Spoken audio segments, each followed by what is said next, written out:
여러분 설 연휴 잘 보내셨죠? 예, 유지훈 목사님이 감기 때문에 제가 오늘 대신 섰습니다.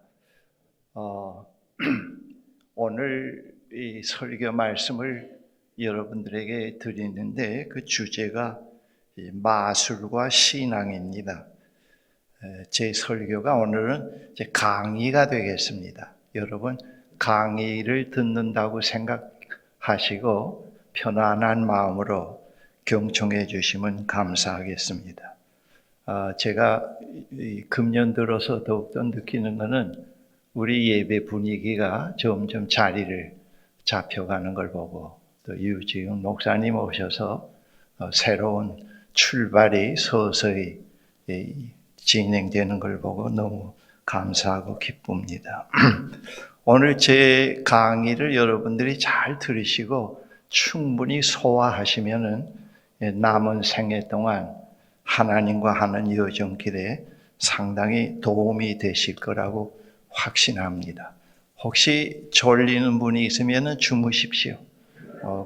코는 골지 말고 주무셔도 됩니다. 제가 주무시는 분은 가장 은혜를 많이 받은 분으로 알고 있겠습니다. 네.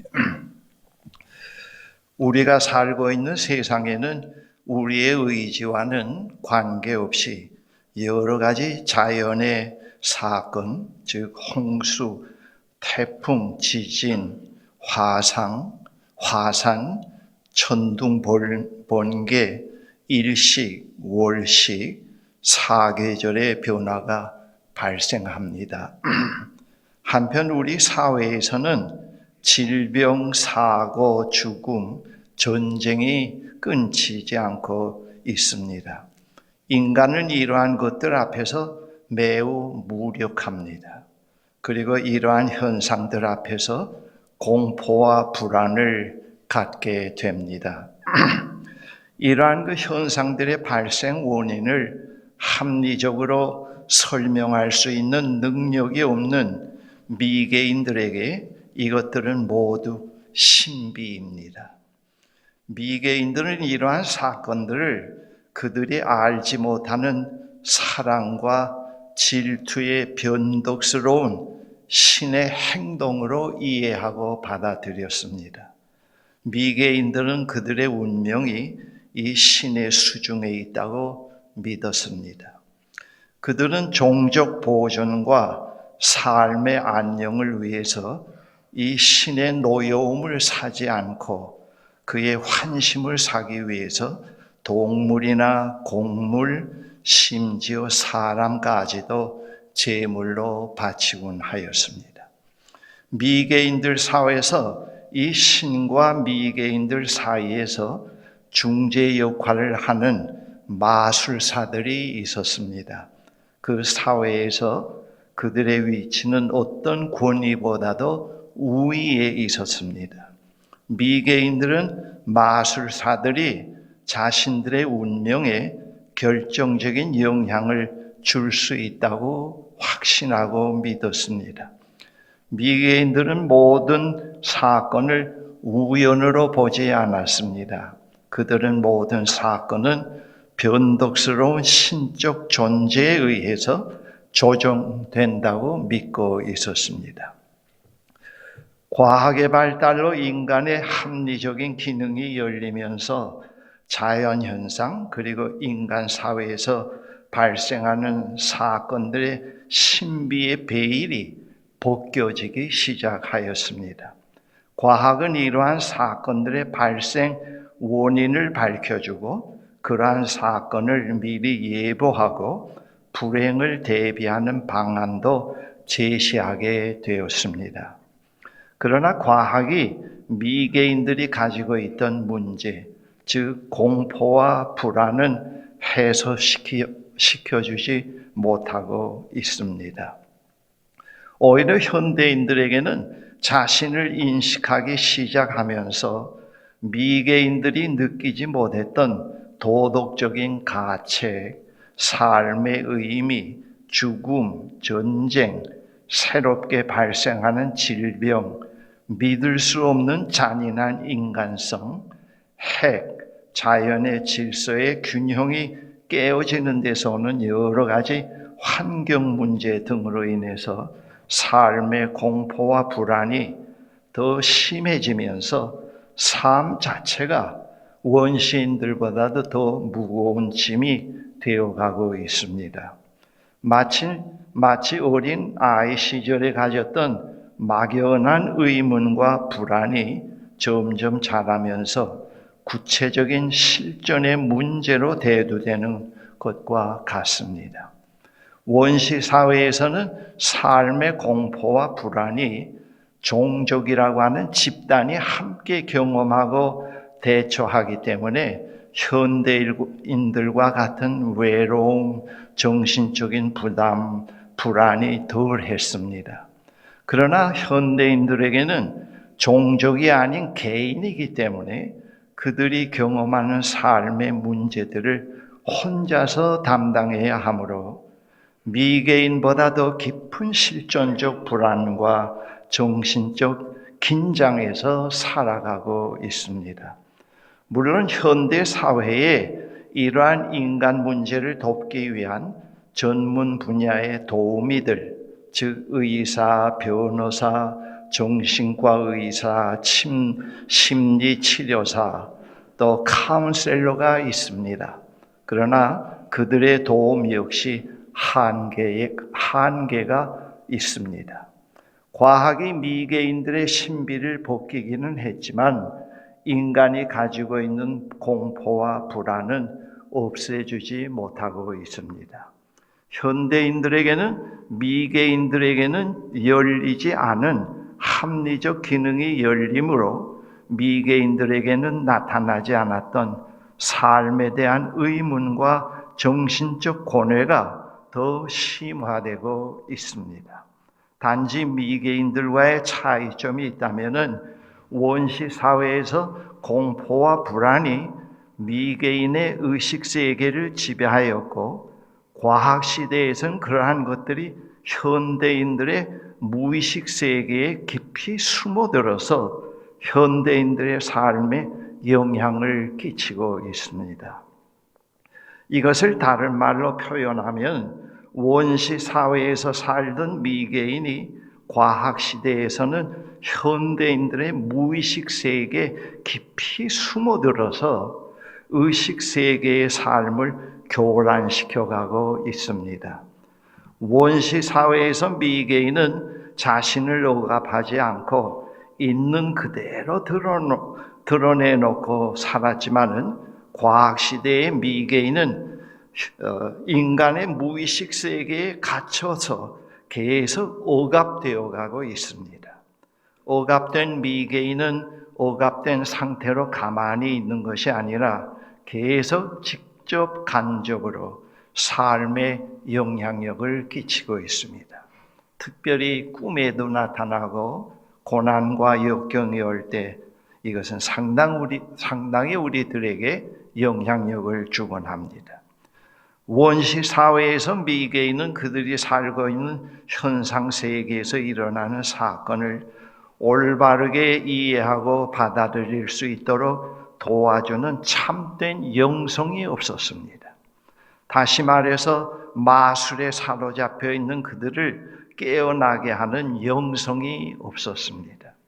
그 시대 사회에 있던 영성은 미개인들을 더욱더 마술에 묶어 놓았습니다. 그리고 그들을 조종했습니다.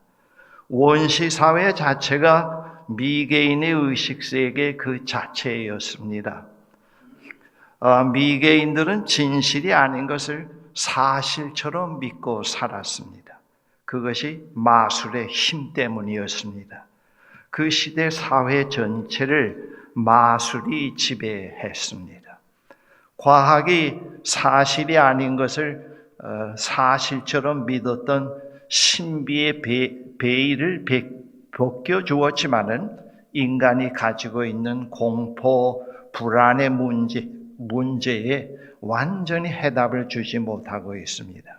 이 문제는 과학의 영역이라기보다는 종교적 영역입니다.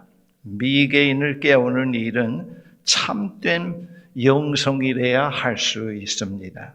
미개인이 깨어날 때 의식세계와 무의식세계가 통합이 이루어지게 되면서 인격의 통합이 이루어지기 시작을 합니다.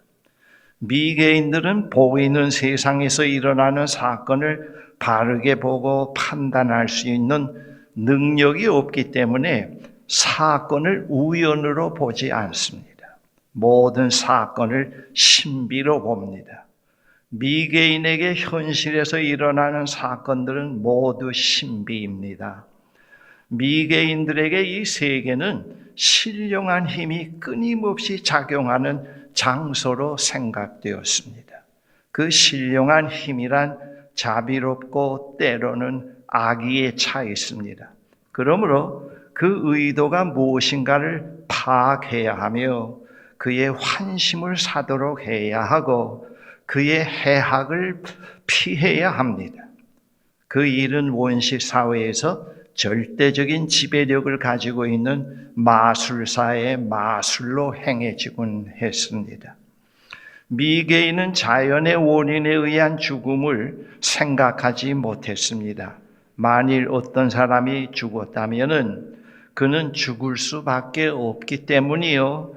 운명의 제비가 그에게 맞았기 때문에 죽는다고 생각했습니다.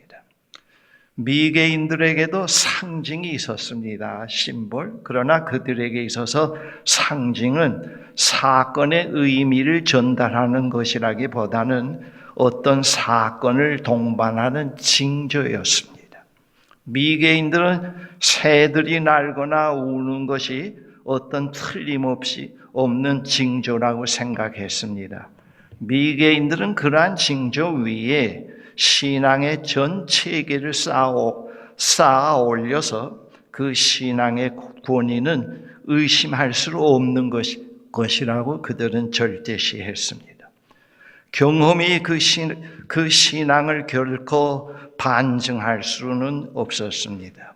창조에 대한 신앙이 매우 강력하며 징조에 대한 신앙이 매우 강력하며 미개인은 그것이 마땅치 않다고 하는 생각을 전혀 가지지 못하면서 따라서 그 징조가 거짓되다는 것을 경험으로 알고 있었지만은 그 경험을 증거할 만한 아무런 지적 능력도 가지고 있지를 못했습니다. 우리는 이른 아침에 닭이 울면은 날이 밝기 시작한다고 생각합니다. 닭이 아침을 가져온다고 생각하지 않습니다. 그러나 미개인은 닭이 아침을 가져온다고 믿었습니다. 시인은 시에서 닭이 아침을 가져온다는 표현을 할 수 있습니다. 이것은 어디까지나 시에서 사용하는 상징적인 표현이지 사실이 그렇다는 것은 아닙니다. 과학이 인간 생활에 끼친 영향은 매우 큽니다. 과학은 자연의 신비를 규명했고 질병의 발생 원인을 규명해 가고 있습니다. 그리고 생활에 편리한 각종 기구들을 발명해 가고 있습니다. 그러나 과학이 인간을 마술에서 해방시키고 있지는 못합니다. 마술적 심성이란 처음부터 인간이 짊어지고 있는 고통의 짐입니다. 우리 시대의 최악의 질병은 정신질환과 정치적 분쟁입니다. 이러한 것들은 과학의 진보에도 불구하고 그 집요한 마술적 심성의 뿌리를 받고 있습니다. 인류 역사가 나서 지금까지 이르는 동안에 이 정치적 문제는 우리들에게 매우 관심사이면서 고통을 줍니다. 이러한 것들은 과학의 진보에도 불구하고 그 집요한 마술적 심성에 뿌리박고 있습니다. 그러므로 인간을 진정 마술적 심성으로 해방시키기 위해서 참된 영성이 필요합니다. 그것이 기독교 영성입니다. 믿는 사람이나 믿지 않는 사람 모두 마술의 유혹에 걸려들기 쉽습니다. 특히 믿는 사람의 경우 그의 생의 목적을 돈, 성공, 명예, 권세에 두고 살 때 마술의 유혹을 받게 됩니다. 그러한 것들은 우리를 행복하게 할 수가 없습니다. 그럼에도 불구하고 그러한 것들이 행복해질 수 있다고 믿고 있는 자체가 이미 마술의 유혹에 걸려든 것입니다. 믿는 사람들이 그거를 모릅니다. 그러한 것들을 성취하기 위해서 하나님을 자꾸 이용하게 되고 열심히 기도하면 준다고 믿고 있고 기도가 부족하기 때문에 못 받는다고 믿고 있기 때문에 그 신앙생활이 상당히 피곤하고 강박관념에 시달릴 수가 있습니다. 하나님은 그러한 것에 결코 이용당하시질 않습니다. 하나님은 어디까지나 자유하시는 하나님으로, 전능하신 하나님으로, 창조주 하나님으로 계십니다. 사사시대 이스라엘이 블레셋과 맞서 싸워서 패했습니다. 그들은 패배의 원인을 법궤가 없기 때문이라고 단정을 하고 법궤를 그들의 진중에 옮겨 놓았습니다. 이스라엘 백성의 사기는 매우 충천했습니다. 블레셋을 당장 이길 것 같았습니다. 그런데 정작 싸움에서 또 패했습니다. 전보다 더 많은 희생자를 냈습니다. 그리고 법궤까지 빼앗겼습니다. 이스라엘은 법궤 자체에 신비한 힘이 있다고 믿고 있었습니다. 그것이 하나님께서 그들 가운데 계신다는 것에 대한 상징이라는 것을 그들이 이해를 못했습니다. 이스라엘이 하나님을 멀리하고 이방신을 섬길 때는 법궤가 그들 가운데 있어도 하나님께서는 그들과 함께 계시지를 않습니다. 이스라엘이 블레셋에게 패한 것은 법궤가 없어서가 아니라 그들이 범죄해서 하나님을 멀리 떠났기 때문입니다.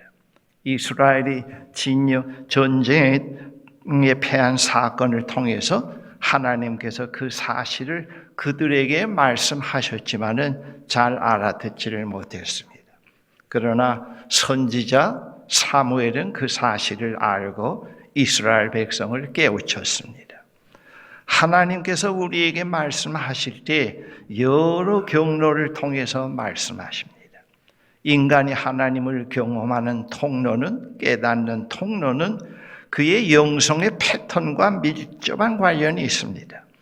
어떤 이는 성경을 통해서, 다른 이는 좋은 신학서적 또는 성례전, 은사, 자연, 사건, 설교, 교리, 치유, 경험 등 다양한 통로를 통해서 하나님을 경험하게 되고 하나님이 우리에게 찾아오십니다. 우리는 그러한 것들을 통해 하나님을 경험할 때 그것을 통해 찾아오셔서 만나주시는 하나님께로 자꾸 집중해 가야 되는데 하나님께 집중하기보다도 매개체를 신성시하고 절대시하고 거기에 집착해서 그것을 하나님처럼 섬기게 되는 딜레마에 빠지곤 합니다. 그러한 경우 그는 하나님을 섬기는 것이 아니고 마술에 매여 있게 됩니다.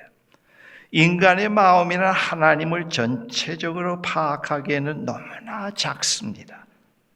그러므로 인간의 마음은 하나님의 속성 가운데 하나에 매달려서 그 중요성을 과장하면서 그 위에 생활의 체계를 세우려고 합니다. 여러분, 성경, 교회, 교리, 경험, 묵상, 종교의식, 영적 선물, 그리고 자연의 선물, 이러한 모든 것은 다 각각 진실한 가치를 지니고 있습니다. 그러나 우리들이 그러한 것들 안에 하나님을 제한시키려고 한다고 하면은 그로써 우리는 모든 것을 끝나게 하는 것이 됩니다. 예를 들어서 방언을 체험한 사람이다. 방언을 체험한 목사, 신학을 졸업한 목사라고 하면은 방언 위에 그의 설교의 모든 체계를 세워가려고 하고, 교인들에게 방언 못하면 구원받지 못했다고 하고, 평생 방언을 울고 먹으면서 어떤 신앙의 체계를 세워보려고 하는데, 그건 굉장히 위험한 거예요. 오히려 목사가 안 됐더라면은, 자연인으로 그대로 놔두었더라면 더 좋았을 것입니다. 신앙과 마술 사이의 경계선은 명확히 정리하기 어려운데, 그것은 겸손과 교만 사이, 즉 하나님을 찾는 겸손한 추구와 하나님을 소유하였다고 주장하는 교만 사이의 경계선이라는 것을 우리는 알아야 합니다. 이것이 그리스도인들을 분리 대립시키고 있는 모든 분쟁의 심리적 요인이 됩니다. 이스라엘 백성은 일찍이 마술 신앙이 아닌 하나님의 영으로 세상을 보는 영성을 가진 백성으로 역사의 무대에 등장할 수 있었습니다. 이스라엘 백성이 살던 시대에 그들을 둘러싸고 있는 주변의 상황은 모두 마술 신앙에서 깨어나지 못하고 있었던 문화였습니다. 그러한 상황에서 이스라엘 백성만은 유일하게 창조주 하나님을 믿는 영성을 가진 백성이었습니다. 여러분, 시편 8편은 대표적인 그런 시편입니다. 그 시대에서 진정 경탄할 만한 세계관을 열어놓은 시인 것입니다. 그러면 우리는 어떻게 하면 마술의 유혹에서 벗어나서 진정 자유하는 인간이 되어갈 수 있을까요? 이거 상당히 중요한 관건입니다. 우리가 마술에 묶여있지 않기 위해서는 지속적으로 깨어나면서 하나님과 사랑의 교제를 자꾸 리뉴얼 해가야 됩니다. 깊게 해가야 합니다. 하나님 아닌 것에 집착하거나 그것을 의존하려는 것 자체가 마술의 유혹에 말려드는 것이 됩니다. 그것을 다른 말로 표현하면은 인격이 되어간다고 하는 것입니다. 그러면 인격이라고 하는 것은 무엇인가 하는 것입니다. 인격이란 하나님께 의존함으로써 자기 자신으로부터 자유롭게 되며 하나님 앞에서 스스로 책임을 지는 어른다운 성숙된 인간이 되어가는 것을 의미합니다. 하나님은 우리를 나라는 고유한 인격으로 불러내십니다. 하나님은 우리의 이름을 부르시면서 나 자신으로 불러내십니다. 나라는 존재는 이 세상에서 유일합니다.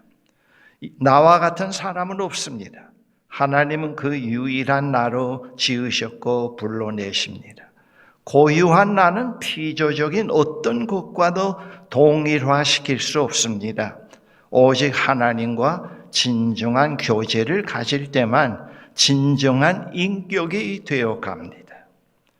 우리가 마술에서 깨어나기 위해서 우리가 살고 있는 이 세상에서 일어나는 모든 사건의 의미를 물어가야 합니다. 과학적 관점에서 모든 사물은 중립적입니다. 뉴트럴입니다. 그리고 신앙의 관점에서 모든 사물은 하나님께로부터 분리되면 모든 사물은 중립적이 됩니다. 그러나 하나님과 함께 할 때 모든 것이 의미를 지니게 되고 긍정적이든 부정적이든 가치를 지니게 됩니다. 하나님은 이 일을 통해서 나에게 무엇을 말씀하고 계시는가? 그 사물의 의미를 묻게 되는 것입니다. 이것은 바로 내가 바라고 있는 저 별을 통해서 나에게 지금 말을 걸어오고 있는 이 친구를 통해서 나를 사로잡고 있는 어려움을 통해서 또는 나에게 생겨나고 있는 이 고난을 통해서 하나님은 무엇을 말씀하시는가를 자문해 보는 일입니다. 이것이 하나의 영성 훈련의 상당히 중요한 훈련 과정이 될 수가 있습니다. 그러나 우리는 사물의 참된 의미를 탐구하는데 실수를 저지르지 않는다고 말할 수는 없습니다. 우리의 마음은 참으로 좁고 지혜는 참으로 우둔하며 눈은 참으로 흐리고 귀는 정말로 귀머거리이기 때문에 하나님은 가끔 우리에게 아주 집중적인 표징을 사용해서 이해를 강요할 때도 있습니다. 사물의 의미를 탐구하는 데는 단호한 자기 비판이 요구되고 있습니다. 사물의 의미와 하나님의 뜻을 탐구하는 일은 잘못이나 의심에서 우리를 모면시켜 주지는 않습니다. 또한 그것은 우리의 운명의 모든 신비 혹은 자연이나 우리 생활에서 생겨나는 모든 사건에 의해 우리가 당면하는 풀기 어려운 모든 문제를 다 해결해 주는 것도 아닙니다. 그러면서도 그것은 우리의 생활에 새로운 의미를 주고 마술적 심성에서 깨어나게 합니다. 여러분, 사건의 의미를 계속 묻고 들어간다고 해서 이제는 내가 고난도 없고 그냥 좋은 그런 하나님께서 원하시는 길을 걷게 된다고 생각하면 그런 것들 하나의 마술적 심성입니다. 절대로 그런 일은 일어나지 않습니다. 실패도 있고 고난도 있습니다만 실패를 통해서 더 정확하게 하나님이 깨달음을 주고 또 잘못을 통해서 하나님께서 더 분명한 길을 제시를 하곤 합니다. 참된 신앙은 자기의 신앙이 비록 자기를 질병에서 해방시키지 못하고 질병으로 인한 고통을 감소시켜주지 못한다고 하더라도 이전과 마찬가지로 아니 그 이상으로 열심히 신앙생활을 계속해 갑니다. 그에게 삶이란 하나님을 찾고 그의 음성을 듣는 것이기 때문입니다. 그는 행동의 정렬 속에서와 마찬가지로 질병의 정적 속에서도 하나님을 갈구해 갑니다. 질병이나 고난이 크게 그를 삼키질 못하고 문제가 되질 않습니다. 그는 행동의 정렬 속에서 또 질병의 정적 속에서도 하나님을 계속 갈구해가는 목표를 상실하지 않게 됩니다. 그의 귀는 자신의 질병을 통해서 하나님이 자기에게 말씀하시는 것을 향해 늘 열려 있습니다. 그리고 그것은 때로 자신에게 매우 중요한 경험이 되기 때문에 그는 자신의 질병을 오히려 감사하게 됩니다. 하나님, 내가 이 질병이 아니었더라면, 이 연약함이 아니었더라면 이 큰 구원을 깨닫지 못했을 것 같습니다. 오히려 이것이 저에게 큰 구원을 주시고 질병을 넘어선 새 삶으로 들어서게 해 주셨네요. 이제는 이 질병이나 나를 괴롭히는 이런 것들이 크게 문제가 안 됩니다. 이제는 하나님의 부르심에 언제든지 아멘으로 응답해 가겠나이다. 그런 신비의 신앙으로, 그런 신앙으로 우리를 인도해 가시게 됩니다. 우리는 성서 전체를 통하여서 우리와 같이 생긴 대로의 인간, 곧 잘못을 저지를 수 있는 사람들을 성경에서 무수히 만나게 됩니다. 그들은 우리와 마찬가지로 하나님을 발견하는 그 속에서 그들이 가야 할 길을 깨닫게 됩니다. 그리고 그들은 모든 사물의 의미를 가지고 있다는 것, 모든 것은 우리가 하나님을 더 잘 알고자 하는 이 일을 도울 수 있다는 것을 믿는 점에서 우리와 공통점이요 훌륭한 점입니다. 우리가 살고 있는 현실 세계를 조금만 깊이 들여다보면은 이 지구상에서 일어나는 모든 일들이 영적 싸움이라고 하는 것을 알 수 있습니다. 좋지 않는 영은 마술적 심성에서 깨어나지 못하는 사람들을 하나님이 아는 것 아닌 것들을 붙잡게 만듭니다. 지금 옛날은 아니지만 옛날은 예외치고 요즘 이런 현실에서도 정치 현장에서 세계의 지도자들을 통해서 이 마술적 심성이 얼마나 인간을 속이고 있고 선동적이고 인간을 깨어나지 못하게 한다고 하는 것을 우리가 눈으로 보고 있습니다. 그런 면에서 영적 싸움입니다. 이 마술의 힘은 오늘날 우리들 현실 속에서도 거짓된 이념, 환상, 각종 약물 중독, 거짓된 행복론, 이러한 사람들, 이들을 마술적 심성에서 깨어나게 할 수 있는 사람들은 하나님의 영으로 인도받으며 살아가는 하나님 나라의 백성들입니다. 그 사람들밖에 없습니다. 하나님 창조의 파트너들입니다. 이 하나님의 창조의 파트너들까지도 마술에 묶여 있어가지고 뭐 하면 복준대, 뭐 하면 복준대, 전부 이런 식으로 믿는다고 하면 세상에 참 희망이 없지 않습니까? 그렇죠? 참 희망이 없다고요. 그런데 하나님의 창조의 파트너인 우리들이 이 마술에 사로잡혀 있는 세상을 깨어나게 하고 그런 사람들을 바르게 세워간다고 하는데 우리의 희망이 있고 교회에 희망이 있습니다. 제가 요즘에도 기도하면서 하나님이 이 세상에 그 마술의 심성에 사로잡혀 있는 어리석은 그런 독재자들이 아니고 사방에서 정말 하나님을 바르게 알고 바르게 생각하고 살아가는 그런 사람들이 세계 곳곳에 지도자로 설 수 있게 해주세요. 주님 오실 때까지 그런 세상, 그런 지도자들이 나와서 백성들을 행복하게 살게 만들어 주세요. 그렇게 기도하고 있습니다. 저 북한 같은 데는 아주 전형적인 마술 집단입니다. 전 정치 집단이 아닙니다. 완전히 마술 집단입니다.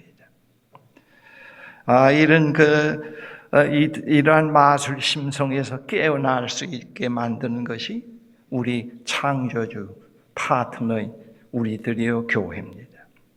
여러분, 우리의 여정이 개인적으로, 공동체적으로, 우주적으로 언제 끝날지 모릅니다. 그것은 우리에게 알려져 있지 않습니다. 예수님도 거기에 대해서 침묵을 시키셨습니다.